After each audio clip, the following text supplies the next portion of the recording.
Welcome to Concrete Block, the podcast where we dive into the latest news and current events shaping our world. We've got a fascinating story to kick off our show, coming out of Russia, where President Vladimir Putin is facing a significant challenge to his authority. As Russia prepares to celebrate its annual Victory Day, a holiday commemorating the country's role in World War II, Putin has been forced to take unprecedented security measures. According to reports, the Russian leader has decided to hide away his intercontinental missiles during the state's most important ceremony and will likely watch the festivities from a secure, underground location.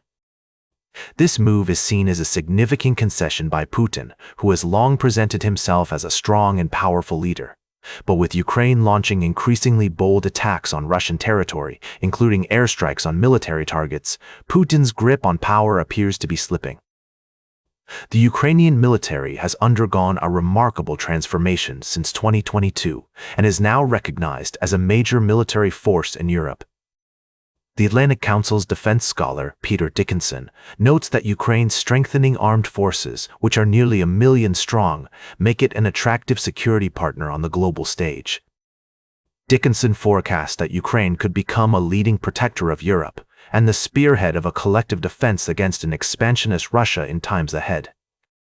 Meanwhile, Putin's position is becoming increasingly fragile, with more and more Russians recognizing that the war in Ukraine has gone badly wrong.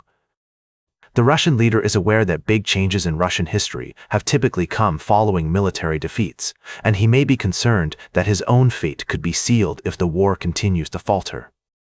As we consider the implications of these developments, it's worth noting that Putin's arrest and extradition to the International Criminal Court could potentially depend on regime change inside the Kremlin.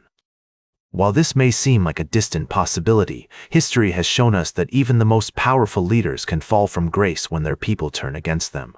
We'll be right back with more of today's top news on Concrete Block. Welcome back to Concrete Block. We're diving into a complex and intriguing story that's been unfolding in the realm of international politics. A recent shift in American public opinion has been noted, particularly among younger generations, regarding their support for Israel. According to various polls and analyses, there's a noticeable decline in sympathy for the Jewish state, with some citing its transformation from a vulnerable country to a strong, technologically advanced nation that's increasingly assertive in defending its interests. This change in perception is attributed to several factors, including Israel's growing military prowess, its government's shift towards more conservative and nationalist positions under leaders like Benjamin Netanyahu, and the influence of social media in shaping public opinion.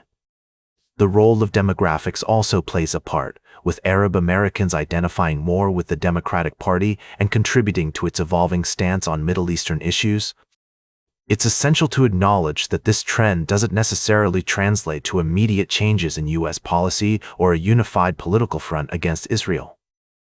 Politicians like California Governor Gavin Newsom have begun to navigate these waters cautiously, with Newsom recently expressing criticism of Israel as an apartheid state, before later clarifying his comments. The implications of this shift are multifaceted and far-reaching, affecting not just the U.S.-Israel relationship, but also the broader geopolitical landscape. As American politicians grapple with these changing attitudes, they must balance historical alliances with evolving public sentiments and the complexities of international relations. This story serves as a reminder of the dynamic nature of global politics and the need for continuous dialogue and understanding. As we continue to explore the intricacies of this issue, it's crucial to approach the topic with empathy and an open mind, recognizing the diverse perspectives and experiences that shape our world. Welcome back to Concrete Block. As we wrap up today's show, let's dive into the latest news from across the pond. The UK's Labour Party is facing a crisis after suffering significant losses in recent local elections. The party's leader, Keir Starmer, has taken responsibility for the defeat and is now working to unite his party and reassure voters. The election results saw a surge in support for Nigel Farage's Reform UK, with Labour losing over 1,400 council seats across England. The party also lost ground in Wales, Scotland, and London, where many seats were won by the Green Party. This has led to calls from within the party for Starmer to set out a clear plan for his departure, with some naming alternative leaders. In response, Starmer has appointed two influential Labour grandees, Gordon Brown and Harriet Harman, to key advisory roles. Brown will focus on driving joint procurement and munitions with allies, while Harman will advise on women's and girls' issues. However, some critics argue that reaching for the old guard may not be enough to signify real change. Starmer has also announced plans to set out his vision for a stronger and fairer Britain in a speech on Monday. He has written that the party must respond to the message from voters but avoid tacking too far to the left or right. Instead, he wants to build a broad political movement that addresses people's demands.